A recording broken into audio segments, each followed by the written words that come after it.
Welcome to my channel classes by Sunita ma'am. सभी बच्चों का हिंदी की क्लास में स्वागत है। बच्चों, आज हम इस वीडियो में पढ़ने वाले हैं ज्योति जवाहर खंड काव्य। ज्योति जवाहर खंड काव्य के आधार पर बच्चों बोर्ड परीक्षा में लोकनायक पंडित जवाहरलाल नेहरू का चरित्र चित्रण पूछा जाता है। तो बच्चों, बोर्ड परीक्षा में ये प्रश्न बहुत बार आया है। देखिए कितनी बार इसमें लिखा हुआ है। 2011, 12, 13, 14, 15, 16, 17, 18, 19 और 17 और 20 ये प्रश्न बार बार परीक्षा में आ रहा है। तो बच्चों, इस प्रश्न को बहुत ही अच्छी तरह से आप याद कर लें। और बच्चों, बोर्ड परीक्षा में आपको जो याद करके रखना है वो है कथा वस्तु और ये लोकनायक पंडित जवाहरलाल नेहरू का चरित्र चित्रण। बच्चों, बोर्ड परीक्षा में किसी भी तरह से प्रश्न पूछा जा सकता है, तो आप ऐसा नहीं कि आप एक ही प्रश्न को याद करके बोर्ड परीक्षा में बैठें। आप पूरी तैयारी से बैठिए कि किसी भी तरह से अगर आपसे प्रश्न पूछा जाए तो आप उसका जवाब देने के लिए तैयार रहें। कुछ बच्चों को बड़ी कन्फ्यूजन हो रही है कि अगर दोनों में से एक करना है तो हम एक ही याद कर लें। ऐसा नहीं होता है। आप परीक्षा में जब बैठने जा रहे हैं तो बिल्कुल तैयार होकर जाइए, अपने पूरी तैयारी से जाइए। अगर किसी भी तरह से बोर्ड परीक्षा में प्रश्न पूछ लिया जाए तो आप उस तरह से प्रश्नों का जवाब दे पाएँ। इसलिए ज्योति जवाहर के जो प्रश्न हैं वो बिल्कुल पता है कि यही प्रश्न आने वाले हैं, इन्हीं प्रश्नों में से आता है, तो क्यों ना उन्हीं प्रश्नों को आप अच्छी तरह से याद कर लें। बच्चों, एक बार और बता दूं, इसमें जो प्रश्न आते हैं आपके 3 प्रश्न बहुत ही महत्वपूर्ण है। तीनों ही प्रश्न बार बार बोर्ड परीक्षा में बदल के पूछ लिए जाते हैं। जैसे पहला प्रश्न आता है कि इस ज्योति जवाहर की कथा वस्तु या सारांश। दूसरा प्रश्न ये पंडित जवाहरलाल नेहरू का चरित्र चित्रण पूछ लिया जाता है। और इस ज्योति जवाहर से बहुत बार भी ये प्रश्न भी पूछा गया है कि ज्योति जवाहर खंड काव्य के आधार पर कलिंग युद्ध का अशोक के हृदय पर जो प्रभाव पड़ा उसे शब्दों में लिखिए। तो बच्चों, इन तीनों प्रश्नों को आप बहुत अच्छी तरह से याद रखें, कर लें, क्योंकि कोई भी प्रश्न आए तो आप बिल्कुल भी घबराए नहीं और उन परीक्षा में आप उन प्रश्नों का उत्तर दे सकें। तो बच्चों, ऐसा नहीं होता है कि आप के लिए अगर एक ही प्रश्न आपको करना है तो आप एक ही प्रश्न बोर्ड परीक्षा में याद करके जाओ। तो अगर आपको अच्छे अंक प्राप्त करने हैं बोर्ड परीक्षा में तो आप इन तीनों प्रश्नों को बहुत अच्छी तरह से याद कर लो और ये मान के रखो कि हाँ, ये हमारा एक काम हो गया 3 नंबर का। अगर आपने कथा वस्तु या सारांश या ज्योति जवाहर का चरित्र चित्रण और कलिंग का युद्ध पर अशोक का कलिंग के युद्ध पर क्या प्रभाव पड़ा, ये तीनों ही प्रश्नों को बहुत अच्छी तरह से आप बिल्कुल याद करके रखेंगे। ये तीनों प्रश्नों को याद करके रखेंगे और जब आप परीक्षा में जाएंगे तो आपको बिल्कुल चिंता नहीं होगी कि कोई सा भी प्रश्न आ जाए, आप बिल्कुल उसको करने के लिए तैयार हैं। तो बच्चों, आज इस वीडियो में हम समझेंगे लोकनायक पंडित जवाहरलाल नेहरू का चरित्र चित्रण। ये चरित्र चित्रण का प्रश्न इस तरह से भी आ जाता है कि ज्योति जवाहर खंड काव्य के मुख्य पात्र का चरित्र चित्रण कीजिए, या इस तरह से पूछ लेंगे कि ज्योति जवाहर के आधार पर बताइए कि जो जवाहरलाल नेहरू के व्यक्तित्व को किन किन व्यक्तियों ने किस रूप में प्रभावित किया, या ज्योति जवाहर के खंड काव्य ने के जिस पात्र ने आपको सबसे अधिक प्रभावित किया हो उसका चरित्र चित्रण लिखिए। बच्चों, किसी भी तरह से पूछ लिया जाए आपको इसमें लोकनायक पंडित जवाहरलाल नेहरू का चरित्र चित्रण लिखना है। बच्चों, इस प्रकार से आप पंडित जवाहरलाल नेहरू का चरित्र चित्रण लिखेंगे। देखिए, सबसे पहले उत्तर डालेंगे और लिखना शुरू करेंगे किससे, जो इसके कवि हैं। कौन है इनके कवि? श्री देवी प्रसाद शुक्ल राही, इनका नाम लिखेंगे पहले। और इस प्रकार लिखेंगे कि श्री देवी प्रसाद शुक्ल राही द्वारा रचित ज्योति जवाहर नामक खंड काव्य के नायक पंडित जवाहरलाल नेहरू हैं। बच्चों, ये जो ज्योति जवाहर है और ये जो कवि का नाम है ये आप काले पेन से लिखेंगे ताकि बिल्कुल साफ दिखाई दे एग्जामिनर को। कवि ने उन्हें संगम का राजा कहा है। प्रस्तुत खंड काव्य में कवि ने नायक के व्यक्तित्व को भारत की सांस्कृतिक, राजनीतिक, आर्थिक, साहित्यिक, धार्मिक और ऐतिहासिक विशेषताओं से समाहित करके नायक जवाहर के व्यक्तित्व में निम्नलिखित विशेषताओं को देखा है। इस प्रकार बच्चों, कोई भी प्रश्न लिखने से पहले उसके बारे में पहले आप लिखिए। जैसे हमने यहाँ पर इसने ये लिख के दिखाया है, यहाँ पर लिखा हुआ है ये। अब देखिए, फिर डालते हैं उनका हेडिंग। तो सबसे पहला हेडिंग जो आता है इसमें अलौकिक पुरुष। जो पंडित जवाहरलाल नेहरू हैं वो एक अलौकिक पुरुष हैं। ये इस के जो कवि हैं उन्होंने ये माना है कि जो पंडित जवाहरलाल नेहरू एक अलौकिक पुरुष हैं। कवि ने जवाहरलाल नेहरू के व्यक्तित्व में अलौकिकता का समावेश किया है। वह दिव्य तत्वों से निर्मित अलौकिक पुरुष है। विधाता ने अपने रचना कौशल से सूर्य से तेज, चंद्रमा से सुघड़ता, हिमालय से स्वाभिमान, सागर से गंभीरता, वायु से गति और धरती से धैर्य लेकर उनके व्यक्तित्व का निर्माण किया है। कवि ने उनके व्यक्तित्व को राम कृष्ण के गुणों से संपन्न मानकर युग अवतार का स्वरूप प्रदान किया है।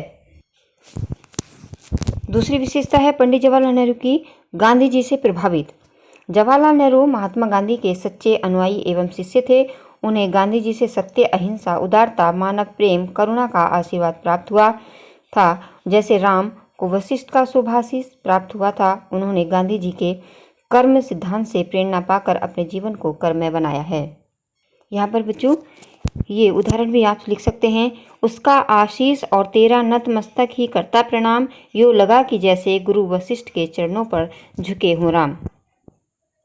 अगली विशेषता है जवाहरलाल नेहरू के चरित्र की, वो है समन्वयकारी लोकनायक। ज्योति जवाहर के काव्य में उन्हें विराट व्यक्तित्व में भारत के संपूर्ण धर्मों, संस्कृति, दर्शन, कला, साहित्य और राजनीति के सभी रूपों का अपूर्व संगम मिलता है। वे जननायक, लोकनायक एवं युग पुरुष के रूप में चित्रित किए गए हैं। यहाँ पर इसका एक उदाहरण लिख सकते हैं। मथुरा, वृंदावन, अवधपुरी की गली गली में बात चली, फिर नया रूप धरकर उतरा द्वापर त्रेता का महाबली। इस प्रकार बच्चों आप अगर उदाहरण दे करके लिखेंगे प्रश्न को तो बहुत अच्छा रहता है, एग्जामिनर पर प्रभाव पड़ता है और आपको बहुत ही अच्छे अंक भी प्राप्त होते हैं। अब अगली जो इनकी विशेषता है चरित्र की, राष्ट्रीय भावों के प्रेरक। जवाहरलाल नेहरू का व्यक्तित्व है वो भारतीयों को राष्ट्रीय भावनाओं की प्रेरणा देने वाला है। उनके व्यक्तित्व में अशोक की युद्ध, बुद्ध की करुणा, महावीर की अहिंसा, प्रताप का स्वाभिमान, शिवाजी की देशभक्ति और विवेकानंद के आत्मदर्शन की झलक दिखाई पड़ती है। भारत का कण कण उनके त्याग और बलिदान से अभिमंडित कर रहा है। और इसी भाव को व्यक्त करते हुए देखिए राही जी भी कहते हैं, क्या कहते हैं कवि, आज़ादी की मुमताज जिसे अपने प्राणों से प्यारी है, उस पर अपनी मुमताज सहित ये शाहजहां बलिहारी है। उनके व्यक्तित्व में राष्ट्रीय चेतना और भावात्मक एकता के दर्शन होते हैं। यही इस पंक्ति में कवि ने दर्शाया है कि आज़ादी की मुमताज जिसे अपने प्राणों से प्यारी है, उस पर अपनी मुमताज सहित ये शाहजहां बलिहारी है। अगली जो उनके चरित्र की विशेषता है वो है दृढ़ पुरुष। नायक जवाहरलाल नेहरू में कठिनाइयों में धैर्य धारण करने की अद्भुत क्षमता है। और इसके लिए देखिए कवि ने क्या पंक्तियाँ लिखी हैं। कांटों की नोकों पर खिलना मेरे जीवन की शैली है, मेरी दिनचर्या पर्वत से लेकर जंगल तक फैली है। वे ऊपर से सैनिक के शरीर के समान कठोर और अंदर से साधु के समान कोमल हैं। हाँ, जवाहरलाल जी के बारे में कहा जाता है कि वह ऊपर कठोर, भीतर कोमल, सैनिक सा तन, साधु सा मन। अगली जो उनके चरित्र की विशेषता आती है बच्चों वो है नीतिज्ञ एवं स्वाभिमानी। नेहरू जी महान राजनीतिज्ञ, यह गुण उन्हें चाणक्य से प्राप्त हुआ था, जिनके सामने सिकंदर जैसा विश्व विजेता मात खा गया। उन्होंने राज पोरस से पौरुष का पाठ सीखा, जिसने सिकंदर को स्वाभिमान का पाठ सिखाया था। इस प्रकार बच्चों उनके चरित्र में नीतिज्ञ एवं स्वाभिमानी की भी विशेषता दिखाई पड़ती है। और अगली विशेषता है और अंतिम विशेषता, गौरवमय अतीत के वास्तविक अधिकारी। प्रस्तुत खंड काव्य में नेहरू जी को अतीत के गौरव के सच्चे अधिकारी के रूप में चित्रित किया गया है।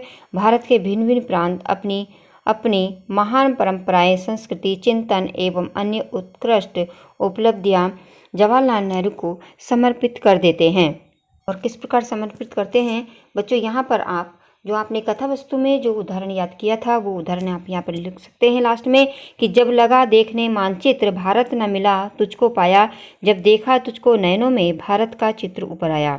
इस प्रश्न को बच्चों इसी उदाहरण से आप अंत करिएगा और लास्ट में लिखिएगा कि संक्षेप में कहा जा सकता है कि जवाहरलाल नेहरू लोकनायक एवं युग अवतार हैं, जिनमें अहिंसा, सत्य, मानव प्रेम, करुणा, विश्व बंधुत्व, शौर्य, स्वाभिमान, क्षमा आदि सब जो गुण हैं वो दिखाई देते हैं और वे भारत की आत्मा हैं। तो बच्चों आज इस वीडियो में हमने समझा ज्योति जवाहर खंड काव्य के आधार पर लोकनायक पंडित जवाहरलाल नेहरू का चरित्र चित्रण। बच्चों इस प्रश्न को आप बहुत अच्छी तरह से याद कर लें और लिख कर भी देखें कि कितने समय में आप इस प्रश्न को लिख सकते हैं। तो बच्चों समय का भी आपको ध्यान रखना है और ये दोनों प्रश्न ऐसे हैं कि जो परीक्षा में अक्सर आ ही जाते हैं और आते हैं, तो इन प्रश्नों को अच्छी तरह से आप याद कर लें। अगली वीडियो में हम पढ़ेंगे ज्योति जवाहर खंड काव्य के आधार पर कलिंग युद्ध का अशोक के हृदय पर जो प्रभाव पड़ा, इसकी चर्चा हम अगली वीडियो में करेंगे, क्योंकि ये प्रश्न भी अक्सर बोर्ड परीक्षा में आ जाता है। तो बच्चों पहले ही बताया कि आप 3 प्रश्नों को बहुत अच्छी तरह से याद करके रखेंगे। एक तो ज्योति जवाहर की कथा वस्तु या सारांश, दूसरा पंडित लोकनायक जो हैं पंडित जवाहरलाल नेहरू लोकनायक का चरित्र चित्रण, और तीसरा जो प्रश्न है वो है कलिंग युद्ध का अशोक के हृदय पर क्या प्रभाव पड़ा। इन तीनों प्रश्नों को आप याद करके रखिए और निश्चित हो जाइए कि आपकी जो है ज्योति जवाहर की तैयारी पूरी हो गई है। कोई सा भी प्रश्न आपको परीक्षा में आ जाए, आप उसको अच्छी तरह से लिख सकते हैं। तो बच्चों आज इस वीडियो में हम इतना ही पढ़ेंगे। अगली वीडियो में दूसरे प्रश्न में कलिंग युद्ध का अशोक के हृदय पर क्या प्रभाव पड़ा ये जानेंगे। और ये वीडियो आपको समझ में आ गई होगी। मुझे ये आशा है कि आपने अच्छी तरह से इस वीडियो को सुना होगा, समझा होगा। अगर समझ लिया है तो वीडियो को लाइक करिए, और जिन बच्चों ने सब्सक्राइब नहीं किया है चैनल को, जो बच्चे नए हैं वो इस चैनल को ज़रूर सब्सक्राइब कर ले, क्योंकि हम यहाँ पर करने वाले हैं बोर्ड परीक्षा की बहुत अच्छी तरह से तैयारी। अगर बच्चे नियमित रूप से सभी वीडियो को देखते रहेंगे तो बच्चे ज़रूर अच्छे अंक प्राप्त करेंगे। और इस वीडियो को देखने के बाद बच्चों दूसरे बच्चों के साथ शेयर करना बिल्कुल भी ना भूलें, ताकि इस वीडियो का लाभ सभी बच्चों को मिल सके। धन्यवाद।